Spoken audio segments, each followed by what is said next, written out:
Hello বন্ধুরা, আজকে আমি রান্না করব হচ্ছে ট্যাংরা মাছের ঝোল। আলু আর মটরশুঁটি দিয়ে রান্না করব। তো তোমাদের সঙ্গে শেয়ার করব কিভাবে আমি রান্না করছি, তোমাদেরকে দেখাবো।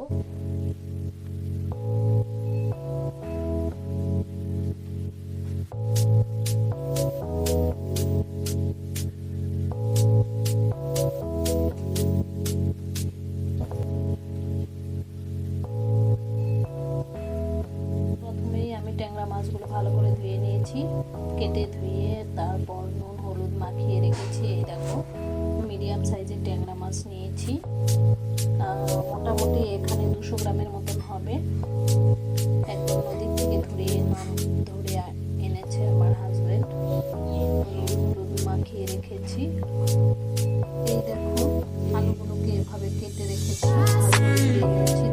জলের মধ্যে ধুয়ে রেখেছি। আর এই দেখো, টমেটো কুচিয়ে নিয়েছি, বেছে নিয়েছি। আর এটা হচ্ছে জিরে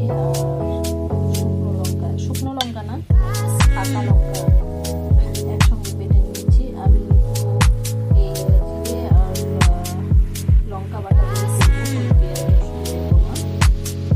আর দেখো, ফোড়নের জন্য নিয়ে নিয়েছি গোটা জিরে।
মাছগুলো প্রায়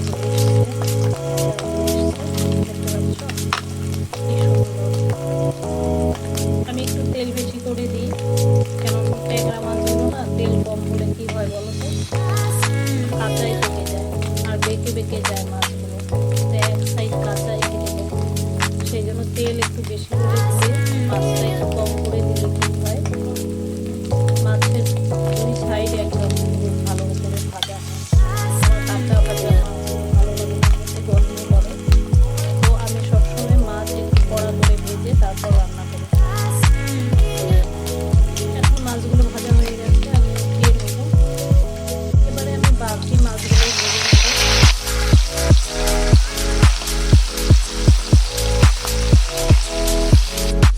দেখো, সব মাছগুলো ভেজে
মশলাটা ভাজা ভাজা হয়ে গেলে এখন এই যে কুচিয়ে রাখা টমেটোগুলো দিয়ে দেবো। এবারে এখানে স্বাদ মতো নুন দিয়ে দেবো। নুন দেওয়ার পর ভালো করে নেড়ে চেড়ে যখন টমেটোগুলো হয়ে আসবে তখন আলু দিই। দেখো মশলাটা হয়ে এবারে আমি আলুগুলো দিয়ে দেবো মশলার মধ্যে। আলুগুলো ভেজে রেখেছিলাম, তার জন্য বেশি টাইম লাগবে না।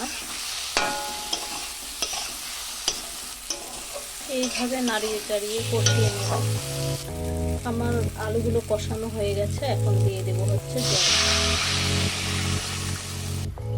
যতটুকু ঝোল করব সেই হিসেবেই আমি জল দিয়ে দিলাম। আর এখানে আর নুন দেবো না, কেননা নুন আমি একবারে দিয়ে দিয়েছি, এখন আর নুন দেওয়ার কোনো প্রয়োজন নেই। দেখো কালারটা কি সুন্দর এসছে।